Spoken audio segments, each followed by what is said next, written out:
네, 할렐루야. 오늘은 6월 28일 주일입니다. 오늘은 여호수아 2장부터 6장에 나오는 라합의 이야기를 가지고 은혜를 나누도록 하겠습니다. 이 부분은 이스라엘 백성들이 여리고성을 요새인 여리고성을 정복하는 과정을 묘사하고 있습니다. 고고학자들이 여리고성 가서 발굴해 봤더니 성벽이 두 겹으로 되어 있다고 합니다. 하부는 돌로 쌓은 한 4.5m 정도 옹벽이었고, 그 위에는 흙벽돌로 쌓은 4.5m 성벽, 그래서 총 9m 높이의 상당히 높은 성벽이 있고, 이것이 두 겹으로 되어 있다고 했습니다. 그래서 여리고성은 난공불락의 요새였습니다. 그러나 이스라엘 백성들이 가나안 땅을 정복하기 위해서는 반드시 정복해야만 되는 전략적인 요충지였습니다. 요단강을 건넌 이스라엘 백성들의 진경로에 정확하게 위치한 요새였습니다. 자, 여리고성은 가나안 땅을 정복하기 위해서는 반드시 점령해야 되는 전진기지였습니다. 여호수아는 요단강 서쪽에서 들어가기 전에 두 명의 정탐꾼을 보내서 그 땅을 정찰하겠습니다. 여리고 왕은 두 이스라엘 정탐꾼이 성에 들어왔다는 소식을 듣고 군인들을 라합에게 보냅니다. 정탐꾼들이 묵고 있던 집의 주인이었던 라합이라는 기생, 성경은 기생이라고 나와 있지만 원래 영어에는 prostitute, 창녀입니다. 그들을 지붕 위에 3대 밑에 숨겨줬습니다. 그녀는 정탐꾼들에게 여리고성 주민들이 이스라엘 백성이 홍해를 건너 에집트 군대를 모두 수장시킨 40년 전 그 이야기가 여리고성에 들린 후부터 이스라엘 백성들을 여리고성 주민들이 두려워하고 있다고 그렇게 말을 해줬습니다.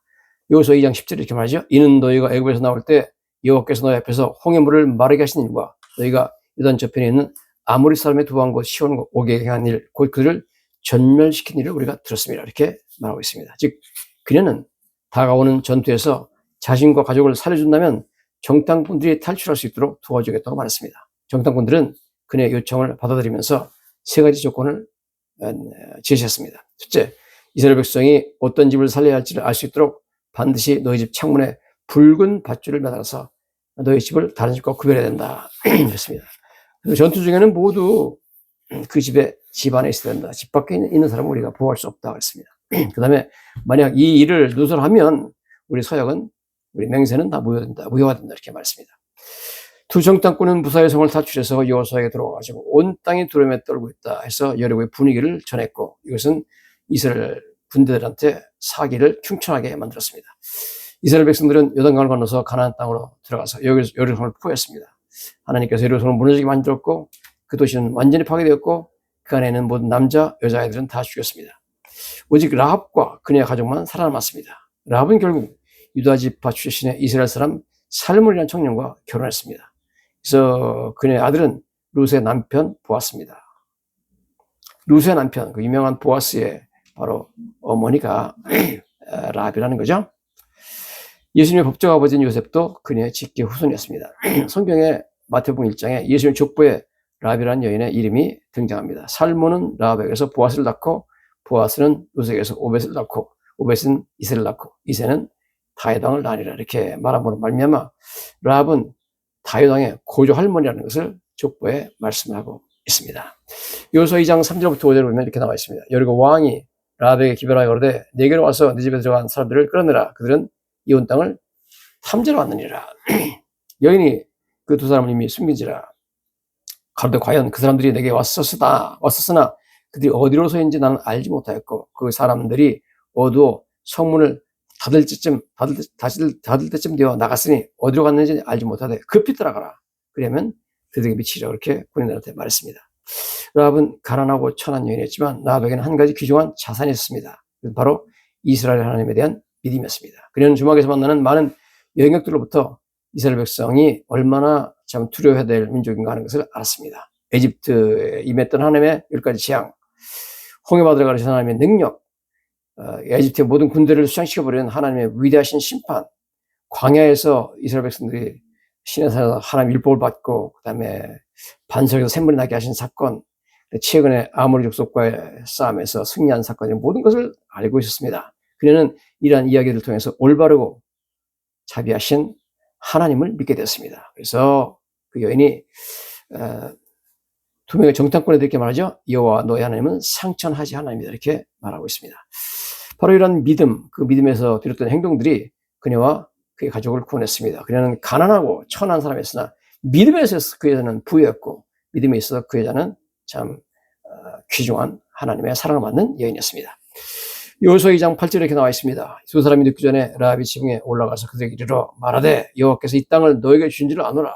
이미 라합이 믿음을 고백하죠. 하나님께서 반드시 이 땅을 너에게 줄 것이다. 그러면서 우리가 너희를 심히 두려워하고 이 땅 백성이 다 너희 앞에서 간담이 녹나니 너희가 애굽에서 나올 때 여호와께서 너희 앞에서 홍해 물을 마르게 하신 일과 너희가 유단 저편에 있는 아모리 사람의 두 왕국 시온과 오게게 한 일을 즉 그들을 전멸시킨 일을 우리가 들었습니다. 우리가 듣자 곧 마음이 녹았고 또 연고로 사람이 정신을 잃었나니 너희 하나님 여호와는 상천하지 하나님이시라. 그러므로 청하노니 내가 너희를 선대하신즉 너희도 나와 내 아버지 집을 선대하여 나의 부모와 남녀 형제와 무릇 그들에게 있는 모든 죄를 살려주어 우리 생명을 죽는 데서 건져내기로 여호와께 맹세하고 내게 신실한 표를 내라 그랬습니다.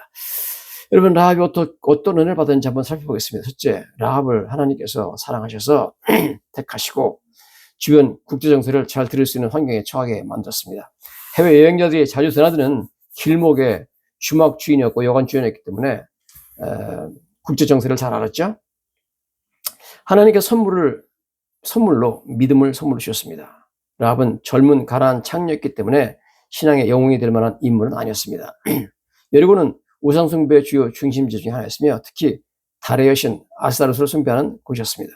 그것은 가나안 종교 중에서도 가장 추악하고 타락한 모든 우상숭배의 중심지였습니다. 그런 죄악과 우상숭배 중심 도시에 살던 창녀가 소문만 듣고 하나님을 믿게 되었다는 것은 놀라운 일이 아닐 수 없습니다.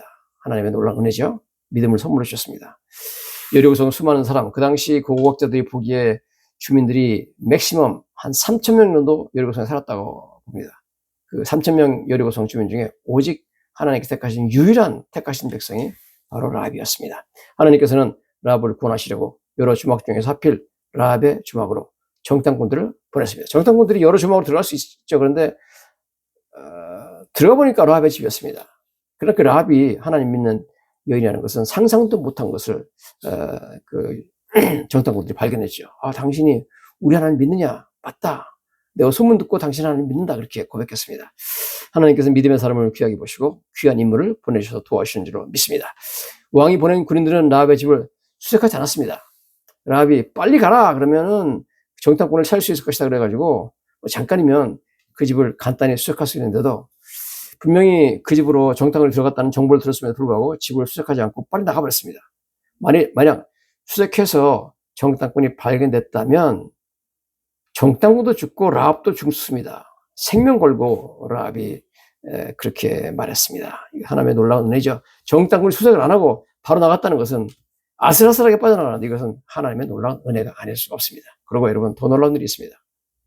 만약에 하나님께서 여리고성을 다 무너뜨릴 때 모두 다 무너뜨리면 성벽 위에 집을 짓고 살던 라합도 무너져가지고 죽습니다. 그런데 여리고 성벽 전체가 무너져 내릴 때 라합이 사는 성벽 부분, 즉 여리고성의 북쪽 부분인데 그쪽은 무너지지 않고 온전히 보존되어서 지금까지 그대로 있습니다. 즉 하나님께서 여리고성을 다 무너뜨리는데 라합이 살고 있는 그 성벽 부분만 무너지지 않게 하셨다는 거죠.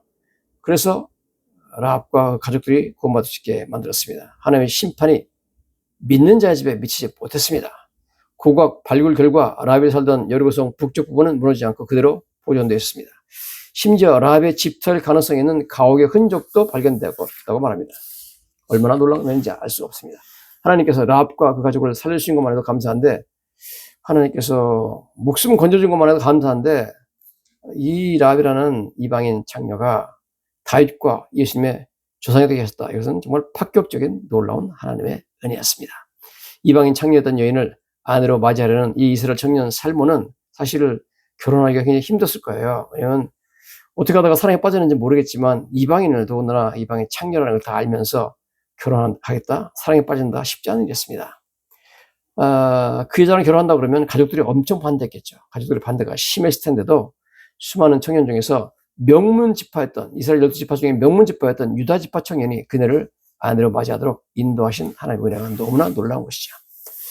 여러분 붉은 줄에 대해서 말씀드리겠습니다. 라합은 구원을 위한 표식으로 창문에 붉은 줄을 외워두었습니다. 이 붉은 줄이라는 것, 이는 예수 그리스도의 흘리신 피를 상징합니다. 또한 붉은색 밧줄은 출애굽기 12장에 등장했던 어린 양의 피를 상징하고 있습니다. 이스라엘 백성들이 애굽의 장자장이 내릴 때 하나님께서 문서 쪼인 방에 어린 양의 붉은 피를 바르라 그랬죠. 바르면 장자장이라는 하나님의 심판이 넘어갈 것이다.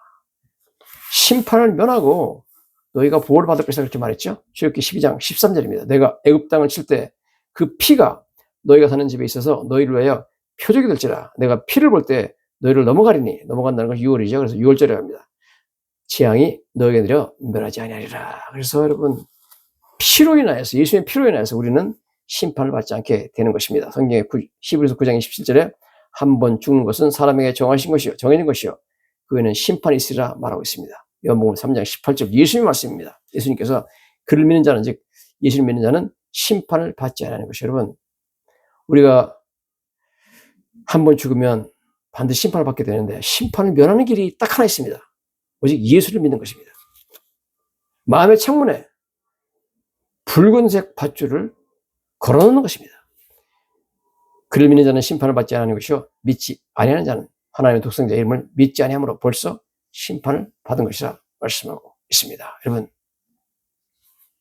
라합처럼 우리 마음 가운데 예수 그리스도의 피를 상징하는 붉은 밧줄을 창문에 매어 다시는 저 여러분 되시기를 예수님 이름으로 간절히 축원합니다.